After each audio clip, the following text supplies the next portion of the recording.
Good morning. Good morning to everyone. I was taking a sip of my chai latte this morning, Your magic elixir. my magic elixir. You are so right. So right.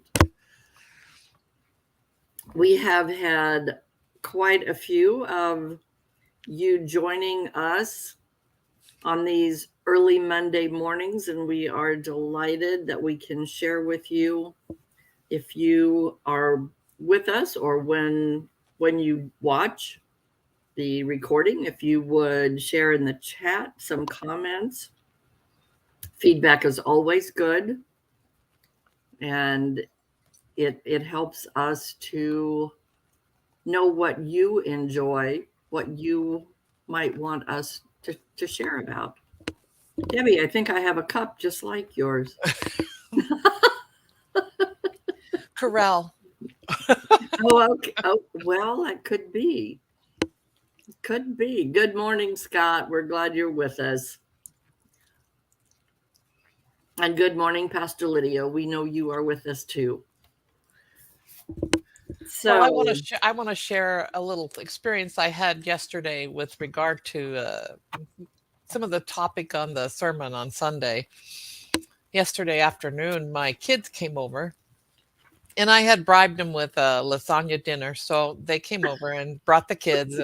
So I had 5 extra for Sunday supper, which was wonderful. And but it goes to the thing about that she talked about asking for help rather than getting on the ladder and pulling down the thing from the top shelf.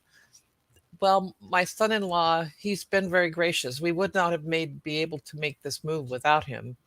And so he has borrowed our truck to do some of the work on his new place, but they came over, and we've been waiting for this shelf to be hung, so they came and did a hung our shelf for us. But my husband, with his hand injury and falling and things like that, he just isn't able to do those things anymore. So I was able to get rid of one of my moving boxes and put things away, and I was excited about that. But every time I try to climb on a high ladder, I we think twice anymore. And like changing the battery in the smoke detector, I mean, we have to ask for help for some of those things. And we were just talking about that at handbell practice this last week, too. It's amazing how many of us are in that place where we can't do all the things we used to do for ourselves. And we have to be able to ask for help. And it's a blessing because they come over, they spend time with us. It's a double blessing. Not only do I get the little chore I need done, I also get to spend time with my grandchildren and my children. So there's blessings in asking for help and being humble enough to do that, aside from staying out of the hospital. well, that is very true. That is very true. And I know my granddaughter, who her parents are still living in Colorado, but they will be moving back here. We all know that. Um, she comes over every Sunday afternoon. Usually she's here when we get home from church because she wants to do her laundry at grandma's house instead of at the dorm. So anyway, um, I am one that it's very very difficult for me to ask for help.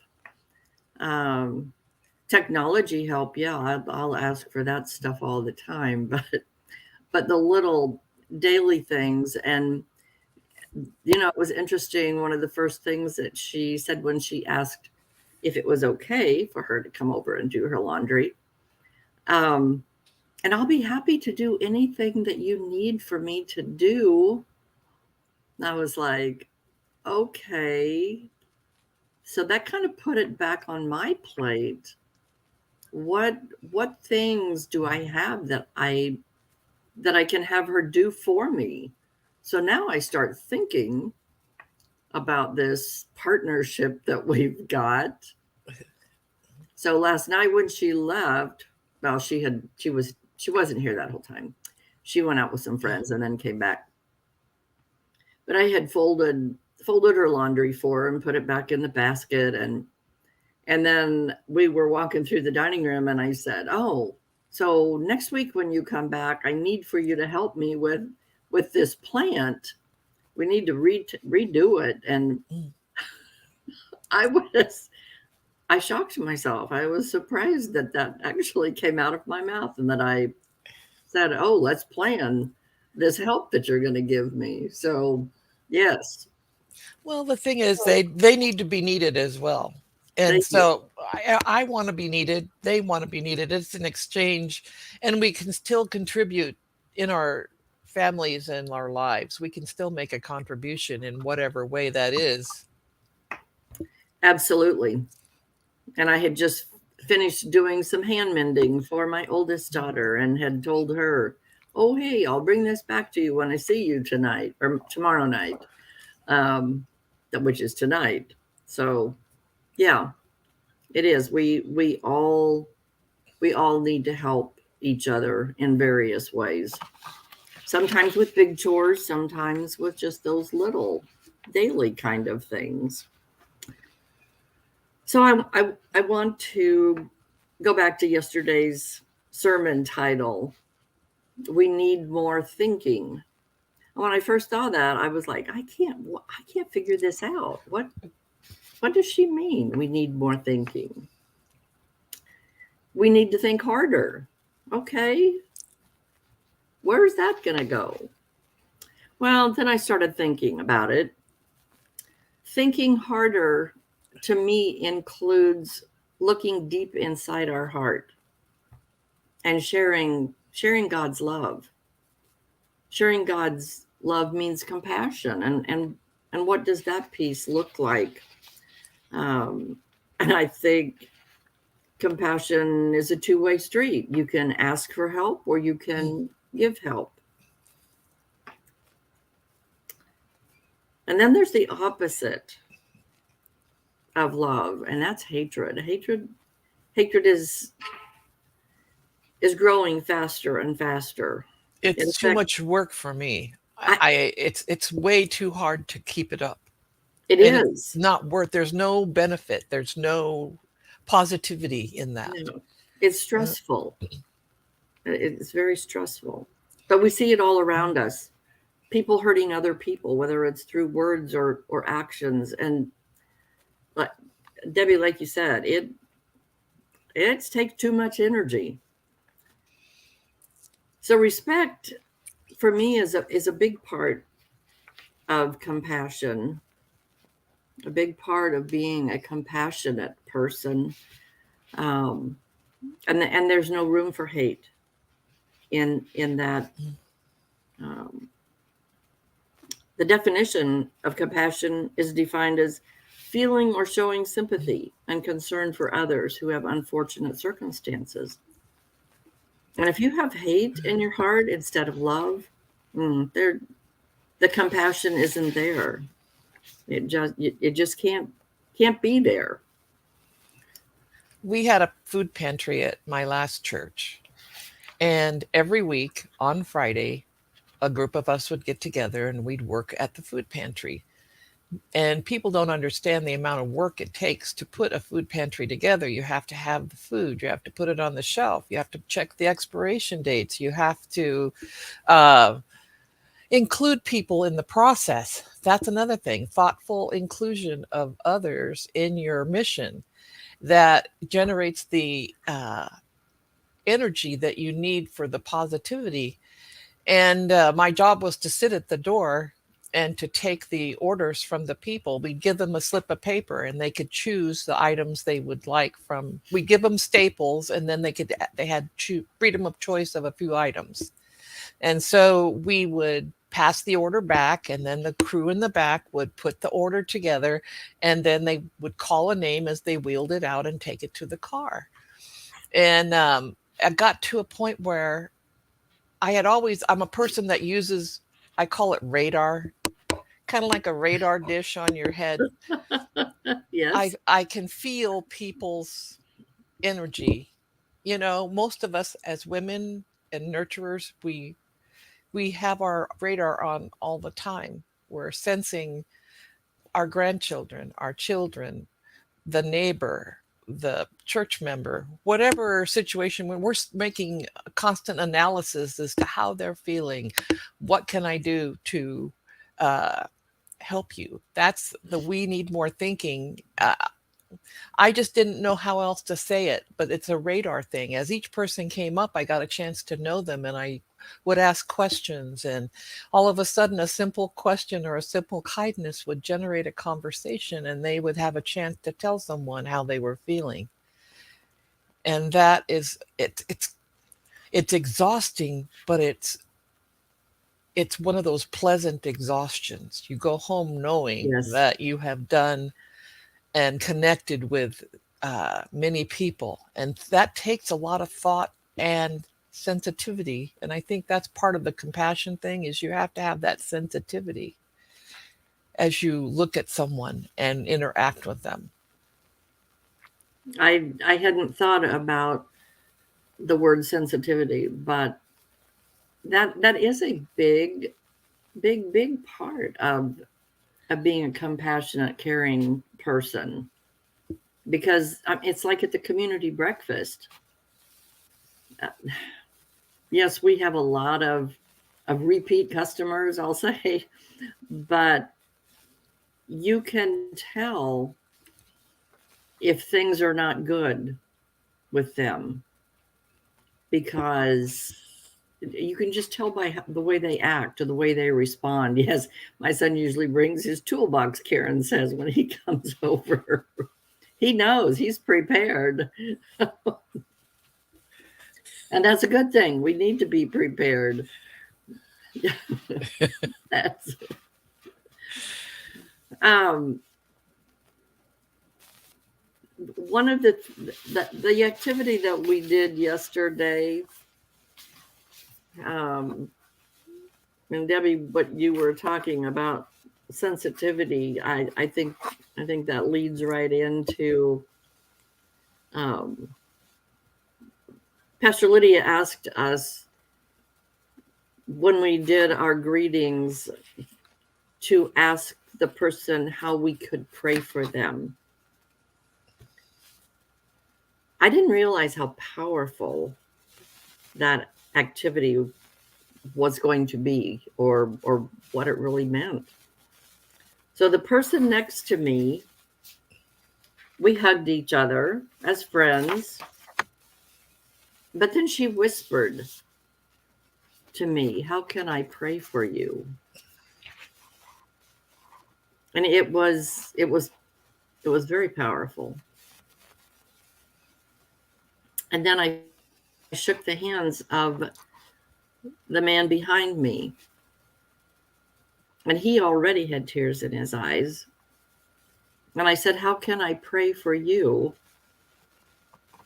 And he struggled a little bit to get himself together, but then he did share.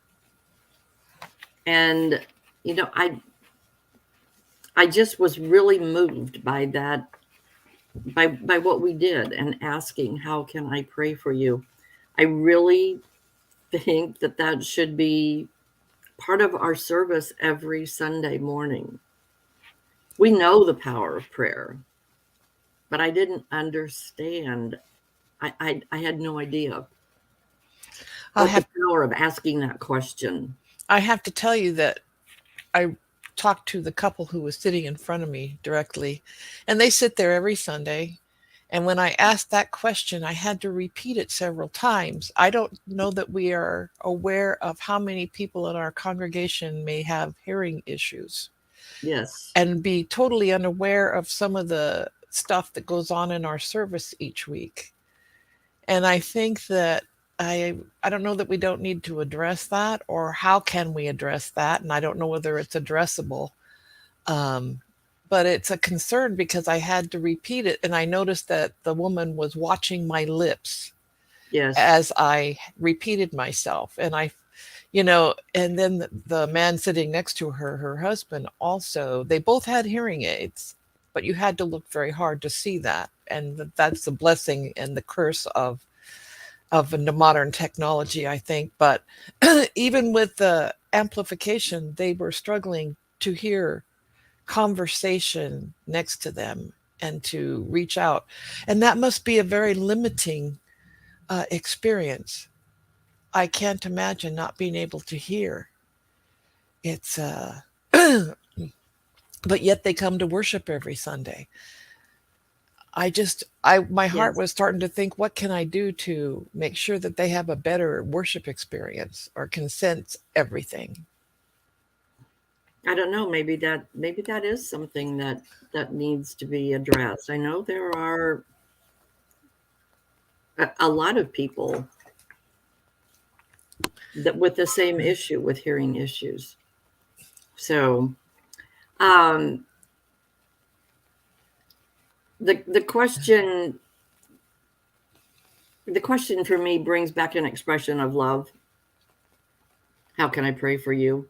And maybe we can pray for those situations as well. Um, Showing love and compassion and concern. And Debbie, like you said, the radar, the feelers are up there. And as a caregiver, that I jump into caregiver mode so quickly.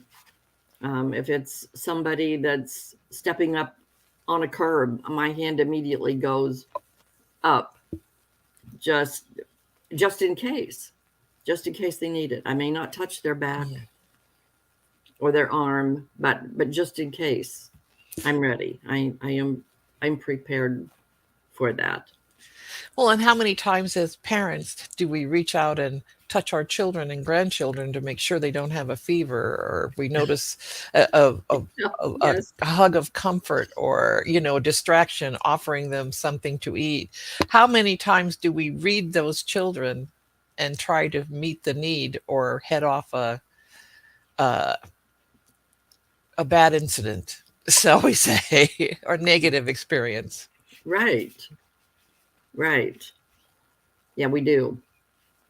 Um, we do that in a lot of different ways, and they may not even realize that we are reaching out, or that we have that sensitivity for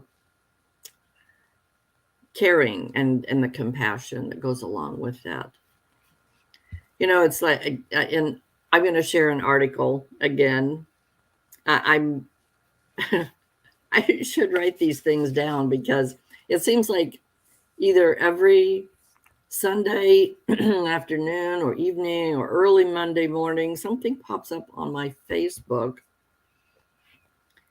And this is a very short piece of information, but it's about sharing light. And when we think light, sharing the light, I'm thinking sharing the love of Jesus. But Anna and Andrea were graduate students at Columbia University School of Architecture in 2010 when a devastating earthquake struck Haiti. In one of their classes, they were assigned to develop a new innovation to help with disaster relief. Many students focused on the obvious, designing shelters.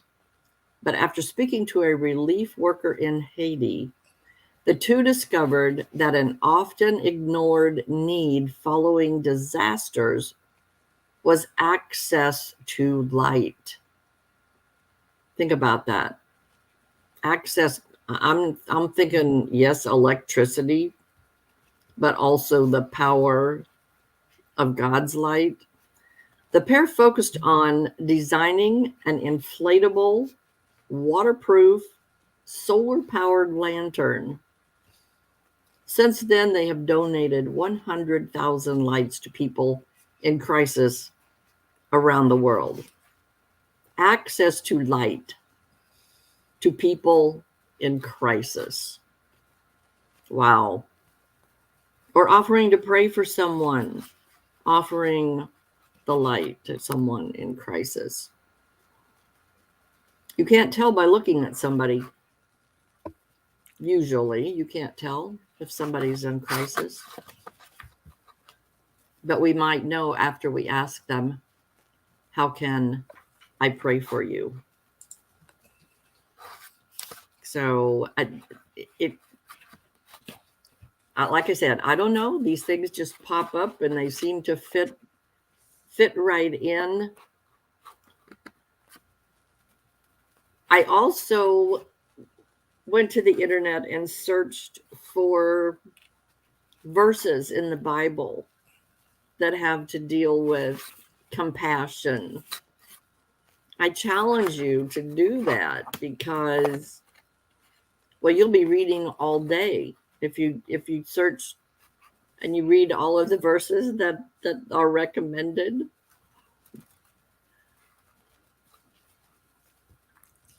There's, I don't know. I started to count. On the one page there was like 300 verses that related somehow to compassion. What does that tell us? That God is, what's this message that God's trying to get to us? I noticed there were several in Psalms, which seems a natural place because Psalms is, for the most part, it's praising God. Even in tribulation, it's praising God. But often it's about joy and about how you find joy in doing that. Mm-hmm. Love God, love yourself, love your neighbor. Which God wants us. God wants us to be his compassionate and caring people. I have to say, on a Sunday morning, if I'm sitting up front, I look out in the congregation, and one of the happiest faces and joyful expressions I see in the congregation is Carrie. So Yes. I wanna acknowledge Carrie today. She's joined us this morning, and just to tell her how thankful I am to see her happy face every Sunday. Yes. Me too. Good morning, Carrie. We're glad you're with us. So another piece of caring and sensitivity is part of what you just said, Debbie, that there are those who have difficulty hearing, and then there are some of us who hear but we don't truly listen. And listening is so very important. Well, we gather information from our eyes, our ears, and we're constantly observing everything. But do we interpret the message incorrectly? Do we meet the need, or do we need to do more listening? Do we need to ask better questions, show an interest, and be concerned, offering that comfort and safety that someone might feel to share with you, and helping them to be able to open up. It's some people find it very, very difficult to share anything personal, and it is it isn't easy. And the listener, not the person hearing, but the true listener, needs to be very patient and not and just wait for the time. I guess I don't know how I'm trying to say that. Wait for the time to be right for the person that is wanting to share. Don't push them. It may not happen today. It may not happen the next time we see them. And again, I go back to the community breakfast and the sharing with the people that come. Food for their tummies, but food for their soul. it's not just about physical safety, it's about spiritual safety and the comfort that we bring or have on offer. Not everyone feels safe enough to pick it up and embrace it right away. It takes us living in that awareness every time we connect with them. Consistency in that kind of thing. It's what Jesus did. Time after time, he offered comfort and compassion, and only maybe after several attempts did he gain ground with those he was trying to reach. Some he never reached, and I think we have to accept that as well. Right. That you may never reach that person, but the person next to you might meet the need. It depends on what the need is and what your gifts are. Absolutely. Yes. Like the gifts we talked about before. So what you said, Debbie, about meeting meeting the needs. Philippians 2:4 says, "Do not merely look out of your own personal interest, but also for the interests of others." So it's not what's in it for me. It's what what is what does God want us to do? Well, I think a lot of times what you just said brought another idea to me.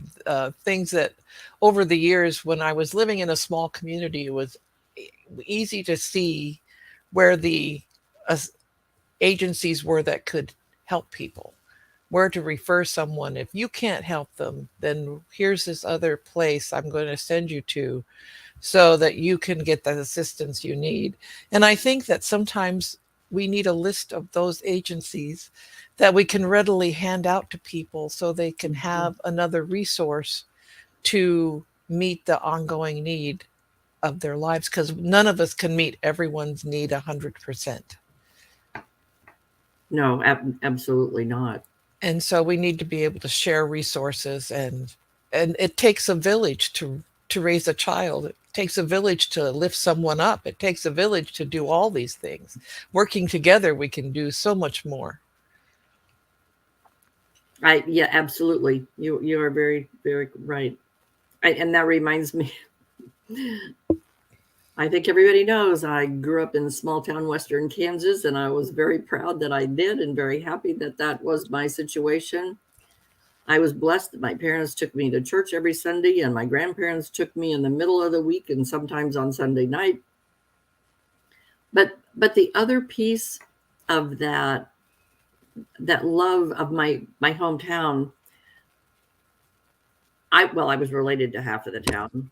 That was a big benefit as well.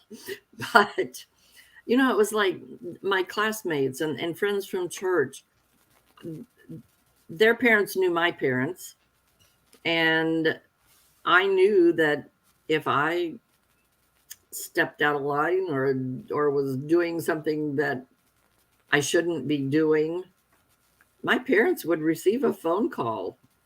Did you know your daughter was so and so? Yes, it takes a village to raise a child. Oh my goodness, yes. It absolutely does. But it takes a village to do the work of it takes a village to do God's work. We can't do it on our own. We can't make all the referrals. We can't offer the assistance. We have to work with others to make these things happen, and we can do that. We can easily do that. Well, and Um, it's about letting go of you and embracing we. It's not about me. It's about how can I do the most with the least. Um, that's growing and providing what you can and then passing on to the next person. God looks down, it's like a parent. You can't be everywhere with that child as much as you would want to be, because number one, they wouldn't tolerate that very well, and then the next thing is you don't have all the skills to provide the need, to fill that need, and they need other experiences outside of the family sometimes. they need that reinforcement, which brings me to another scripture, and I think we're about out of time today, Debbie. Okay. 1 Thessalonians 5:11 says, therefore, encourage one another and build up one another, just as you are also doing. So, encouraging and building up instead of being that negative and tearing down. And when we are in church on Sunday morning, when we're reading the scriptures and when we're praying, it's a whole lot easier because we are building ourselves up. Therefore, we can build others up as well. So I hope you all have a wonderful, wonderful week. And we will see you later this week and Sunday morning for sure. Have a great week. Yes. Have a great week, everyone.